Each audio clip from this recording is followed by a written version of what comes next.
On-screen text, how to delete invitations sent on Instagram. Narrator, in this quick video, I'll show you how to cancel a follow request you already sent on Instagram.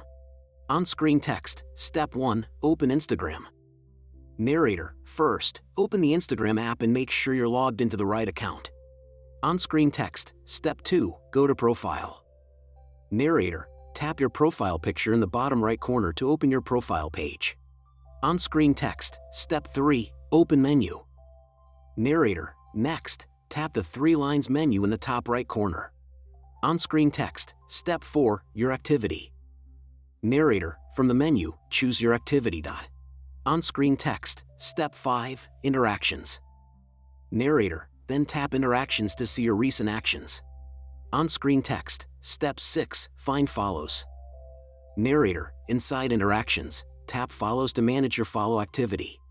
On-screen text, Step 7, sent requests. Narrator, look for the section that shows your sent follow requests or invitations. On-screen text, tap the profile. Narrator, tap the profile you want to remove the request from. On-screen text, Step 8, cancel.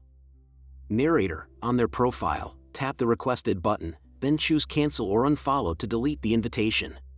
On-screen text, repeat if needed. Narrator, repeat this for any other sent requests you want to remove. On-screen text, done, heavy check mark deleted. Narrator, and that's it. Your sent Instagram invitations are deleted. Pause and replay anytime if you need to follow along.